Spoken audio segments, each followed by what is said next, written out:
Pour rester un peu dans le sujet, j'ai choisi de parler de après Waterloo, Stendhal et Napoléon, 1815-1818. Vous allez comprendre pendant ma communication pourquoi j'ai choisi ce découpage.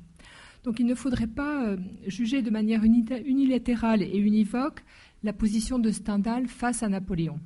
De manière générale et rapide, il fut un fervent bonapartiste et un napoléonien moins idolâtre. Je cite, « Comme aucun détail vrai ne me semblera puéril, je dirais que je ne sais pas trop si la postérité appellera ce grand homme Bonaparte ou Napoléon. Dans le doute, je me sers souvent de ce dernier nom. La gloire qu'il a acquise sous celui de Bonaparte me semble bien plus pure. » Mais selon qu'on se situe avant 1815 ou après, sous la Restauration ou sous la monarchie de Juillet, la perspective n'est pas la même. Et le discours, même s'il suit la ligne assez nette d'une séparation entre le général révolutionnaire, modèle d'énergie, et l'empereur cédant au mirage de la monarchie, varie au gré des circonstances. Tant qu'il fut au service de l'empereur, comme adjoint au commissaire des guerres entre 1806 et 1808, comme directeur des approvisionnements de réserve entre 1812 et 1813, ou sollicité pour des missions plus secrètes. Je songe notamment à la campagne de Vienne en 1809, où Henri Bell a eu un rôle qui reste encore assez obscur. Il semble qu'il ait eu une part très importante aux missions les plus secrètes et les plus importantes. Donc, eu égard à toutes ces fonctions, Henri Bell ne se risqua guère à parler de la vie politique et militaire dans laquelle il était étroitement impliqué. Dans son journal et dans ses lettres de cette période, que leur appartenance générique rend pourtant plus propice à la confidence que des écrits destinés à la publication, comme plus tard, il se protège des lecteurs indiscrets par des formules elliptiques ou codées, ou bien raconte les faits sans les juger. Ses fonctions l'obligent à la réserve, comme en témoigne cette note consignée sur la première page de son journal de campagne en 1809 à Vienne. Parenthèse. Par prudence, ne sachant où mettre mes papiers, rien de politique, tous les noms changés. Une telle prudence ne s'impose plus après Waterloo, ou du moins la prudence n'a plus le même objet. Et Henri Bell craint surtout à ce moment-là la police autrichienne qui le surveille pendant ses longs séjours italiens entre 1814 et 1821, notamment lorsqu'il entreprend la rédaction de sa première vie de Napoléon en 1817-1818. Donc je vais essayer de voir ici comment Stendhal réagit dans les années qui suivent la chute de l'Empire et comment il en rend compte à travers des indices disséminés dans les textes au statut divers. Cette coupe en diachronie permettra de mettre au jour les évolutions et les contradictions de Stendhal, mais aussi celles du sujet qu'il traite, Napoléon, saisi en mouvement au fil de sa fulgurante carrière. La passion que l'auteur éprouve pour cet homme extraordinaire, les mots sont de Stendhal, pour l'être le plus admirable par ses talents qui est paru depuis César, sur lequel il nous semble l'emporter, coexiste et rivalise avec les critiques sur le despotisme de son règne. Je tombais avec Napoléon en 1814, écrit Stendhal dans la vie d'Henri Brulard.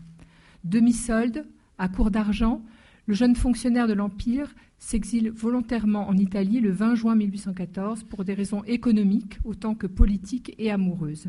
De Milan, il examine d'un œil distant les événements de la France et l'avilissement, ce sont ces mots, dans lequel plonge le pays au moment du retour des Bourbons. Le 19 décembre, en pleine rédaction de l'histoire de la peinture en Italie, alors que les États européens se réunissent à Vienne pour rédiger les conditions de la paix et décider des nouvelles frontières après l'abdication de Napoléon, il déclare ne s'occuper que de style. Il y aurait trop à dire du fond des choses et je me fiche de ce fond. Je suis bien résolu à déraciner chez moi toute idée politique. Je méprise autant les gouvernés que les gouvernants et c'est toujours le dernier observé qui me semble le plus haïssable. Au remous de l'histoire, Stendhal répond par une neutralité chagrine. Avant d'entreprendre sa première vie de Napoléon en 1718, il parsème ses cahiers de notes assez rares sur les événements qui suivent la chute de l'Empire. D'une manière générale, il reste assez distant par rapport à ce qui se passe en France, mais très sensible à la régression que représente le retour de la monarchie. Napoléon tombé, écrit-il, les Français ont eu affaire au plus faible des hommes, à de la boue. Donc Napoléon, qui les a rendus contents 12 ans, n'est pas si exécrable. Cette indifférence à la politique et au bouleversement français, certainement dictée par les menaces qui pèsent sur lui pendant son séjour italien, mais aussi par une profonde lassitude due à la situation générale, mais aussi à sa liaison malheureuse avec Angela Pietragrua, se confirme par des notes lapidaires du journal lors du retour de l'île d'Elbe.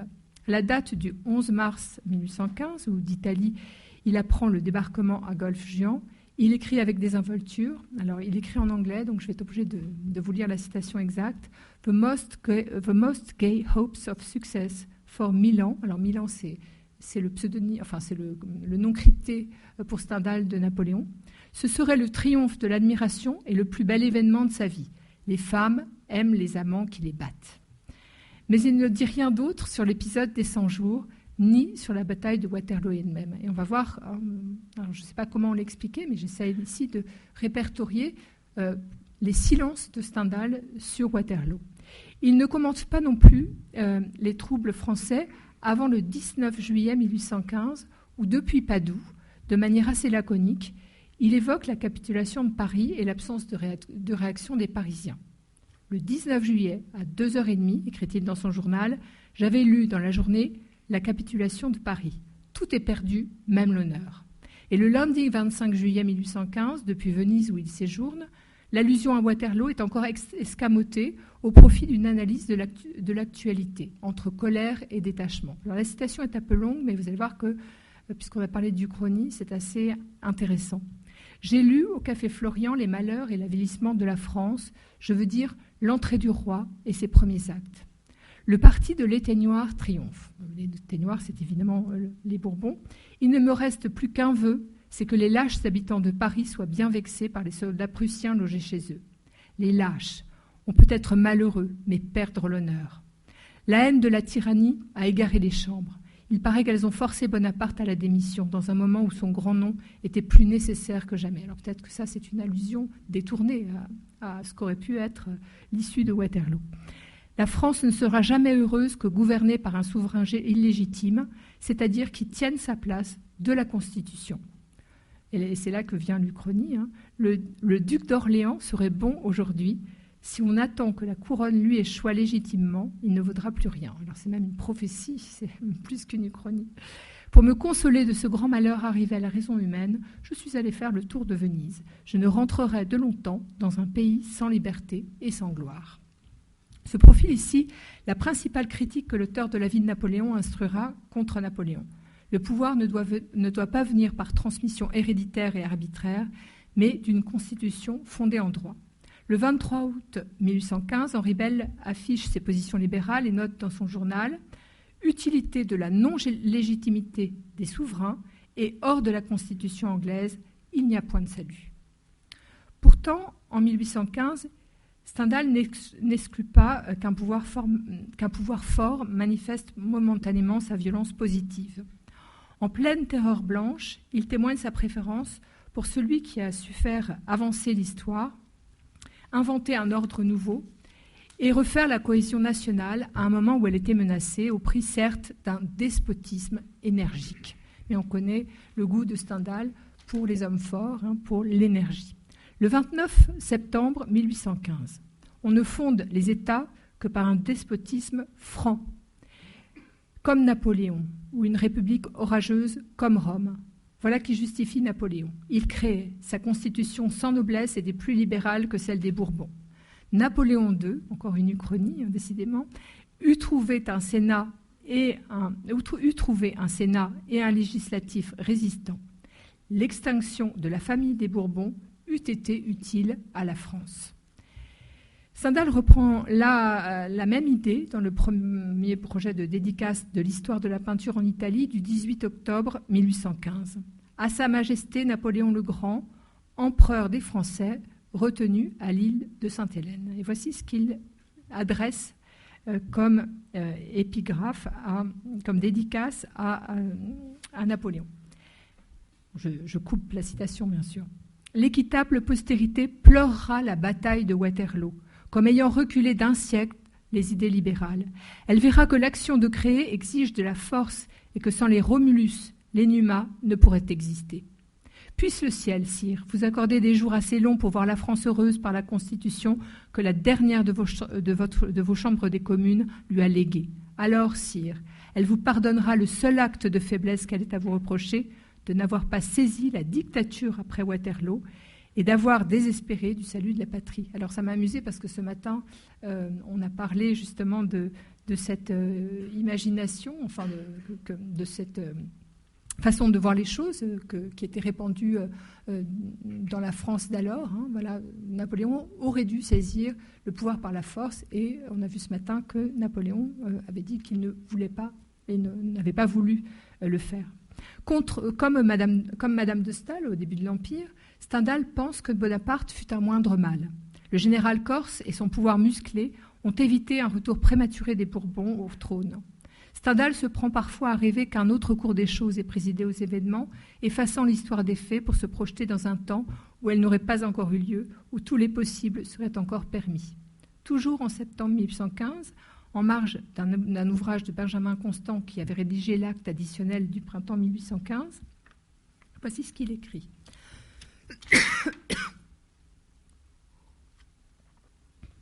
De la tyrannie de 1811 ou de l'avilissement de 1815 avec la loi des suspects, lequel est à préférer? Bonheur de la France si Napoléon n'eût été renversé qu'en 1824. On eût tenu 5 à 6 ans en 1815. De la tyrannie de 1811 ou de l'avilissement de 1815 avec la loi des suspects, lequel est à préférer? Bonheur de la France si Napoléon n'eût été renversé qu'en 1824. On eût tenu 5 à 6 ans en 1815. Napoléon II n'eût pas pu ne pas être constitutionnel, c'est-à-dire censé.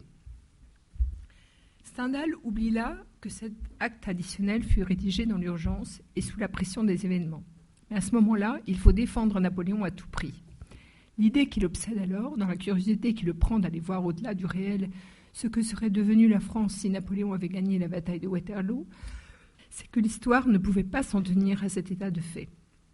Ce qu'on peut donc reprocher à Napoléon, c'est son manque de maturité politique, mais Stendhal est persuadé que s'il avait eu davantage de temps, une fois la paix établie avec ses voisins et les frontières stabilisées, Napoléon ou son descendant n'aurait pas manqué d'assouplir la Constitution et de donner à la France un régime bicaméral. Bon, je suis vraiment désolée. Dans le contexte menaçant de la réaction monarchique du début de l'Empire, Napoléon a dû réagir dans l'urgence, à l'intérieur comme à l'extérieur. Et dans le portrait qu'il fait de Napoléon en 1815 et approuvé en mars 1817, Stendhal montre, sans doute de manière un peu utopique, que Napoléon n'a pas eu le temps d'accomplir sa destinée et qu'il lui aurait fallu plus de temps pour rebondir. Personne ne s'avise de dire à un coureur qui a fait 30 lieues dans un jour brûlant et qui a manqué le but, faute d'avoir pu marcher le dernier mille, « Vous allez comme une tortue ». Voilà ce que tout le monde crie à Napoléon. La fatigue morale n'est-elle donc rien? Mais c'est que le vulgaire ne voit pas ce qui est moral. Ces notes, éparses et fragmentaires, sont des indices pour saisir sur le vif les grandes lignes de la pensée politique de Stendhal après Waterloo. Il faudra attendre la synthèse de la vie de Napoléon pour voir s'esquisser une véritable réflexion sur le phénomène que fut l'Empire. Dans la tentative de ressaisie que représente cet ouvrage inachevé, Stendhal essaye de trouver un sens à un événement encore tout vibrant d'actualité 3 ans après Waterloo, et raffermit ou réoriente les intuitions qu'il avait pu avoir au moment des faits. La vie de Napoléon est un livre assez étrangement fabriqué. 65 chapitres numérotés témoignent d'un travail en cours, inachevé et du même coup souvent hâtif, hasardeux. Sa lecture en est pourtant passionnante. La saisie quasiment sur le vif des événements, on est quand même en 17 quand il commence ce livre, transmet au lecteur cette impression d'immédiateté, de présence du présent, de vivacité propre à l'écriture stendhalienne. Stendhal, dans ce texte de circonstance, n'a pas la distance d'un historien qui aurait fait une analyse à partir de la compilation de documents déjà écrits, même s'il consulte et utilise des sources variées comme le Moniteur, les écrits de Prat et le simple et trop modeste Warden, comme dit Stendhal. En effet, Stendhal fait traduire le compte-rendu des lettres de l'officier anglais Warden, paru dans le numéro 54 de l'Edinburgh Review, en 1816, qui n'était pas hostile à ce qui s'était passé en France, et c'est ce document qui donne un véritable élan à son propre livre. En 1817, les Bourbons, fraîchement remontés sur le trône, s'évertuent à discréditer l'Empire et à faire oublier au peuple français le glorieux général. Parler de Napoléon est alors une entreprise audacieuse. La réaction bat son plein en France et Stendhal est l'un des rares à défendre l'empereur exilé sur les rochers de Sainte-Hélène. Il faut donc bien du courage à ce moment-là pour choisir un tel sujet, brûlant encore d'actualité, au cœur de tous les débats et de toutes les polémiques. Dans la première préface de l'ouvrage, l'auteur est bien conscient des risques qu'il prend. Publier les détails de cette histoire avant l'année 1825, ce serait compromettre la tranquillité de l'auteur. En novembre 1817, de retour à Milan après un court séjour parisien, au moment de jeter les premières lignes sur son manuscrit, Henri Bell a donc la prudence de noter sur la couverture de son manuscrit « Vive le roi !» et vive la charte. C'est ce qu'il appelle un paratonnerre, c'est-à-dire pour éloigner le lecteur trop curieux et pour montrer qu'il est obéissant au régime. Et donc il déjoue la vigilance de la police autrichienne qui occupe l'Italie à ce moment-là. Il est surveillé. Ses amis, les libéraux italiens, ont déjà eu plusieurs fois maille à partir avec la censure et sont l'objet des poursuites de la monarchie d'occupation. L'écrivain exilé parsème donc d'avertissements les marges de son ouvrage. Prudence, archiprudence, écrit-il souvent en face des passages les plus critiques du nouvel ordre des choses. Il s'agit donc là d'écrire dans l'urgence un ouvrage quasi contemporain des faits et de prendre la défense de Napoléon, même s'il est encore prématuré de faire une histoire précise de cette période. Stendhal est bien conscient du caractère provisoire de son abrégé, comme il l'appelle, de sa précarité. Le biographe ne pouvant encore disposer de sources mémorielles suffisantes pour établir, dit-il, la vérité tout entière sur Bonaparte. Chaque année qui va suivre va fournir de nouvelles lumières, écrit-il. Des personnages célèbres mourront, on publiera leurs mémoires. Ce qui suit est l'extrait de ce qu'on sait le 1er février 1818. D'ici à 50 ans, il faudra refaire l'histoire de Napoléon tous les ans, à mesure que paraîtront les mémoires de Fouché, Lucien, Réal, Regnault, Caulaincourt, Sieyès, Lebrun, etc., etc., etc., et de Stendhal. La vie de Napoléon, contrairement à ce que pourrait laisser supposer son titre, n'est pas une véritable biographie. Elle n'expose pas par le détail les étapes destinées à montrer la naissance du grand homme, les germes en lui de ce grand caractère né en Corse, aguerri par les vexations du collège de Brienne et les prédispositions de l'enfant au génie, comme le feront quelques années plus tard les Mémoires sur Napoléon, rédigés en 1837. Lorsqu'on étudie de près le manuscrit, on voit au fil des semaines le projet déborder le cadre de la seule biographie pour s'enrichir de chapitres plus analytiques. L'administration, des ministres, du Conseil d'État, de la Cour, de l'armée. La chronique biographique et les parties narratives semblent ainsi se distendre et laisser progressivement la place à des considérations plus rigoureuses du système napoléonien. Puis, dans une série de chapitres non numérotés, l'hésitation continue entre les annales de l'Empire et l'analyse historique. Pietro Borsieri, qui est un avocat italien proche des cercles des libéraux qui gravitent autour de Ludovico di Breme à Milan, que Stendhal avait chargé d'annoter son manuscrit. Il avait laissé des pages blanches pour que ses lecteurs, les lecteurs auxquels il prêtait son manuscrit, puissent faire des remarques. Eh bien, ce Pietro Borsieri ne s'y est pas trompé quand il qualifie l'écrivain de biographe philosophe. Je ne crois pas que vous puissiez intituler le livre « Vie de Napoléon ». Une vie doit me faire connaître par le détail toute la série des douleurs et des plaisirs qui ont puissamment influé sur une grande âme et l'ont fait devenir ce qu'elle est. Je voudrais que vous lui donniez pour titre « Considération sur la vie de Napoléon Bonaparte ». Bon, là, c'est très drôle parce que Madame de Staël a écrit des considérations. On verra tout à l'heure si j'ai le temps. Cela est d'autant plus nécessaire que l'on ne donne pas la vie d'un homme encore vivant. Et votre livre, intitulé et qualifié « Vie », serait plutôt un fragment qu'une œuvre complète. La forme « vie » choisie pour dire ce moment particulier de l'histoire que fut le règne de Napoléon permet d'introduire une ligne temporelle unifiante dans cette période mouvementée de l'histoire dont en 1817 aucun historien n'avait encore proposé de vision d'ensemble. En substituant la recherche d'une intelligibilité historique à l'éparpillement d'anecdotes biographiques, Stendhal tente, en précurseur, de comprendre l'opacité du passé récent dans le mouvement général de l'histoire. Au lieu des tableaux statiques que privilégiait l'histoire classique, il entreprend de comprendre la courbe d'une trajectoire. En 1828, est-ce que j'ai encore un peu de temps? Oui. Bon, alors je vais passer Barrante. Donc Barrante a écrit quelque chose de très intéressant sur cela. Donc comme Barrante, qui défend l'histoire narrative sans oublier de lui découvrir un sens, Stendhal se situe constamment dans une oscillation entre les deux courants principaux de l'histoire de son temps, l'histoire narrative et l'histoire philosophique. Dans son journal, il écrit à la date du 2 octobre 1839, « Maxime, sur chaque incident, se demander faut-il raconter ceci philosophiquement ou le raconter narrativement selon le système de l'Arioste.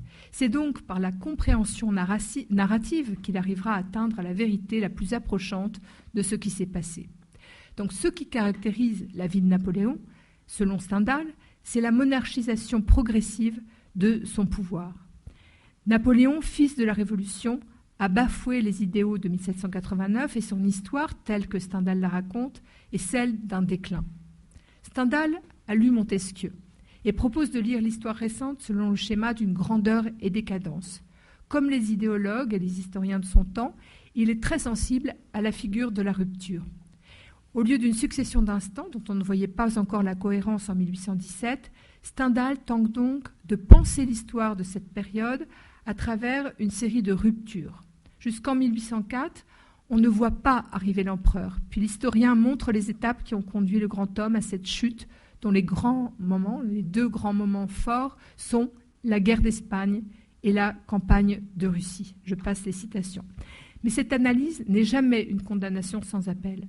Stendhal examine les diverses causes qui ont amené l'empereur à sa perte et il tente de montrer que si le despote fut enivré par le pouvoir, au point de ne jamais sentir ce qui allait arriver malgré sa grande perspicacité, la faute en revient surtout aux mauvais conseils dont il s'était entouré et qu'il avait cependant lui-même choisi. On a donc ce paradoxe que le grand homme, qui aurait pu rester grand si sa vanité n'avait pas sacrifié le bonheur de la France au titre de sa gloire, s'est affaibli par les mauvaises influences qu'il croyait la sauvegarde de son pouvoir. Or, s'entourer de gens faibles et flatteurs ou de traîtres comme Talleyrand ne fit que concourir à sa ruine. Et à la fin de son livre, Stendhal désigne Napoléon comme une victime. Cet homme que les féodaux, les Anglais et Madame de Staël représentent comme le machiavélisme incarné, comme une des incarnations de l'esprit malin, fut 2 fois la dupe de son cœur. D'abord lorsqu'il crut que l'amitié qu'il avait inspirée à Alexandre ferait faire l'impossible à ce prince, et ensuite lorsqu'il pensa que parce qu'il avait épargné 4 fois la maison d'Autriche au lieu de l'anéantir, elle ne l'abandonnerait pas dans le malheur. 2 causes donc à la chute de Napoléon, et je vais terminer par là, selon Stendhal. D'une part, les dérives tyranniques, nécessaires et fondatrices au lendemain du 18 Brumaire pour asseoir le pouvoir et éviter que les Bourbons ne remontent sur le trône, se sont insensiblement et inéluctablement transformées en despotisme excessif. Morale non exprimée de cette histoire, puisqu'un si grand homme a été corrompu par le despotisme, n'ayons plus de despote. Deuxième raison à son déclin, le peuple français, immature, était, comme dit Stendhal, un enfant de 10 ans qui demande un cheval. Et ce peuple français s'est empressé de renoncer aux bénéfices de la Révolution. Il n'est pas digne de la liberté, dit Stendhal, car la liberté lui semble un luxe. En France, on voit un peuple en route pour la liberté et à moitié du chemin de son but. Napoléon n'a jamais encouragé les Français sur le chemin de cette liberté et Stendhal lui reproche souvent de ne pas avoir éduqué les Français à la liberté. Alors je conclus, c'est la conclusion de ma conclusion. Alors 3 années après Waterloo, 2 écueils se dressent donc face à l'historien, celui de la myopie due à son témoignage et à la proximité des faits dont il revendique la portée informative. Et deuxième écueil, celui du surplomb excessif sans implication du narrateur, tenté par l'abstraction et la généralisation. Évitant de s'en tenir à des formules obscures comme les historiens classiques qui défiguraient la vérité à force de concentrer l'expression, Stendhal présente un tableau vivant et énergique du grand homme, saisi en situation, à travers des anecdotes significatives, des propos ou des gestes révélateurs qui le rendent humain, comme dans l'épisode des pestiférés de Jaffa. L'analyse, partagée entre le blâme et l'admiration, le combat du génie du grand homme se livrait sans cesse contre le cœur du tyran, écrit-il, Donc cette analyse se présente comme un témoignage singulier, la plus objective possible, avant que la légende ne se construise. Stendhal essaye là, de la manière la plus neutre, la plus objective possible, de dire, à un moment où aucune conclusion sur l'événement n'a encore été tirée et où la légende napoléonienne n'est encore que dans sa phase d'élaboration, la véritable histoire de ces grands événements. Napoléon, tyran rebelle aux beautés du système des 2 chambres, est aussi un héros digne de glorification pour avoir exalté toutes les énergies latentes au fond de l'âme française. Entre la propagande pro-napoléonienne et le dénigrement systématique de l'ex-empereur par ses opposants, Stendhal, en marge de la polémique, propose un jugement très nuancé du tyran, c'est ainsi qu'il l'appelle, et fait un portrait juste et fort de son héros, montrant étape par étape le passage de la République à l'Empire, du consul à l'empereur, qui a usurpé la liberté, avec le consentement des Français. Et le livre s'achève sur un éloge qui résume bien cette posture d'objectivité. Et je termine vraiment par là. Nous avons représenté Napoléon avec les traits qui nous semblent résulter des récits les plus fidèles. Nous-mêmes, nous avons habité sa cour plusieurs années. C'est un homme doué de talents extraordinaires et d'une dangereuse ambition, l'être le plus admirable par ses talents qui est paru depuis César, sur lequel il nous sommes l'emporté. Il est plutôt fait pour supporter l'adversité avec fermeté et majesté que pour soutenir la prospérité sans s'en laisser enivrer. Il fallait effectivement l'impartialité d'un témoin bien informé pour permettre la vision juste et compréhensive du phénomène historique nommé Napoléon Bonaparte, ni coupable ni innocent. Je vous remercie.